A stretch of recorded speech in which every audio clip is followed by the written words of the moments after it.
We welcome our next guest, who we talk to all the time. And you know what? When we talk to him and all his colleagues at Project 21, I think we can take a little victory lap. I think so. On the work that we've done here. Craig DeLuz from Project 21. Craig, good morning. Congratulations on the great work that Project 21 has done. Well, congratulations to you as well. Spreading the good word and the good news about conservative values. And listen, Ken found this story I'm sure you'll be interested in. The story is entitled "Black Conservatives Respond to Trump Victory." And we've got Michael Austin, Donna Jackson, and some guy named Craig DeLuz. How about that? I just want to say, we talk to Project 21 people twice a month. Yeah, at least, yeah. And I think you guys are not getting enough credit for getting the black vote out, because the black vote, I think, was very important in President Trump's win. Oh, I agree. Historically, the black vote doesn't generally tend to show up for Republicans. When the black vote is dissatisfied with the Democratic Party, they usually tend just not to show up. This election, though, it was very different. It was different in that I think many in the black community, in particular young black men, were very frustrated with being gaslit by the Democratic Party, by Kamala Harris, by Joe Biden before her, into believing that, well, if you don't vote for him or if you don't vote for the Democrat, you're not really black. Oh, yeah. To quote Joe Biden, right?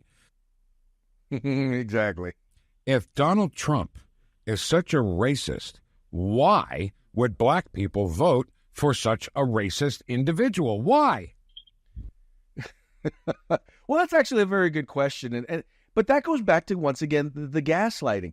When you have a current administration that is an epic failure in every sense of the word, you don't really have policy to run on. All you have is personal attacks. And that's where the whole racist thing comes in. That's where the whole calling him a fascist, calling him a Nazi. But then on top of it, they had the nerve to tell people, well, the economy's actually doing great. And there is no problem at the southern border. And, well, there is no real crime going on. And yet, in all of those cases, the people who have fallen most victim to the lies of the left have been people in urban communities, which primarily happens to make up people of color. And let me tell you, this city right here, the urban St. Louis city, I say this all the time, people are bored with it, I'm sure. We haven't had a Republican mayor in this city since, you ready for the year, Craig? 1949. 1949. And the city is crumbling. It's a shot hole, and they don't want to do anything to change it. Einstein said the definition of insanity is doing the same thing over and over again and expecting a different result. And black Democrats in this city are voting for Democrats who do nothing for them. They don't even like them.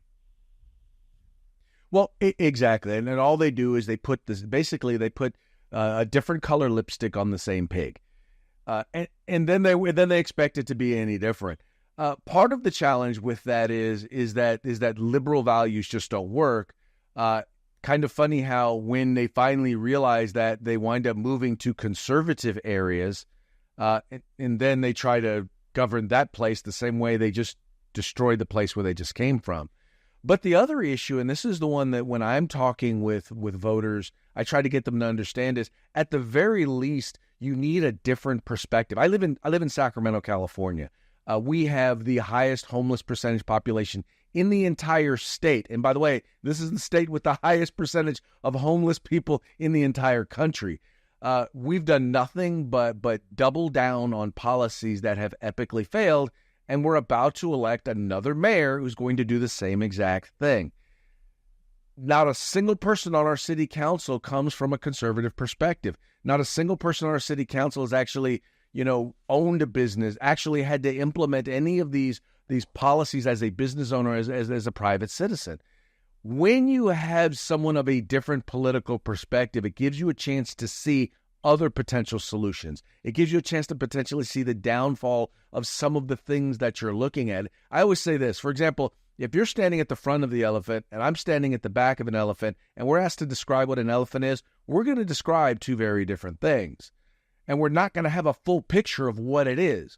But if you describe it from the front, I describe it from the back, we have someone on each side and someone on the top and the bottom. Now, at the very least, we've got a complete picture of what it is that we're looking at and can perhaps come together and figure out how to manage it. You know who needs to, we're talking to Craig DeLuz from Project 21. You know him well. You know who needs to hear this conversation we're having right now, Craig? All the stupid liberals on social media, half of whom are former and current radio people in this market that all think they're experts about everything, and they don't know. Like, they can't, you know what? They lost the ability, they lost the ammunition to say, oh, Trump hates blacks, because guess what? The blacks voted for him. So you've taken away almost all of their ammunition because that's all the ammunition they've ever had. Well, and that's it. You just hit the nail right on the head. They have been kind of the gatekeepers into the black community, and they've done so by basically telling the black community whatever it is that the liberal establishment wants them to say. They've basically been the key players in the gaslighting of the black community. I work in black media and in ethnic media here in the state of California and nationally. I've seen what it is that they're doing. I was just on a show yesterday where they are still repeating lies that have been debunked over and over again. And they don't understand that the reason why they lost this election is because the American people have seen through the lies. And sadly, they refuse to even consider, maybe some of the stuff that I'm saying just isn't so. Absolutely right. And I think, can we play, Craig, a little bit of that MSNBC, a little bit of that Joy Reid that we played earlier today? Because what she says and what Craig and everybody from Project 21 says are complete opposite statements. Listen, this goes back to election night, so I'm sure you've seen it. But just to get your reaction from hearing it again, here's Joy Reid election night. Come on, well, we're young. That's why Rodney Dangerfield. And it's this idea of, I want to be with the side that's waving the biggest flag. I want to fit in. And there is a huge element, to be honest, of anti-blackness in a lot of this. Anti-black Americanness specifically. And Paula and I are talking. So anti-blackness, exactly the opposite of what is true. Well, exactly, because, see, in their idea, blackness is agreeing with them. If you don't agree with them, then you're not really black. Yeah, you're exactly right. That's exactly right. And I don't understand, I will never understand why, because let me tell you, MSNBC is hemorrhaging viewers to the point where Comcast wants to sell MSNBC, and then they're not even changing their tune a little bit to try to keep their jobs over there. Well, because they have a message that has epically failed that people just don't want to hear. First of all, white men don't want to hear that they are the problem for everything that's gone on in this country. They don't want their news telling them that because they know that it is a lie. Black people don't want to hear that, well, you're a victim and the only way for you to get ahead is for the government or for the white man to kowtow to you and give you stuff because you're not capable of getting it on your own. Women don't want to hear that they are just like men. They want to hear that they are unique and that they are special and that God put them on this earth for a reason, and it's not to be men.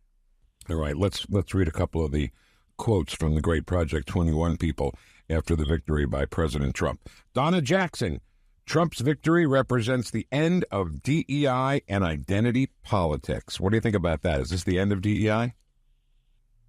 I don't know that it's the end of DEI, only because it's still in full force in government. It's still in full force in academia.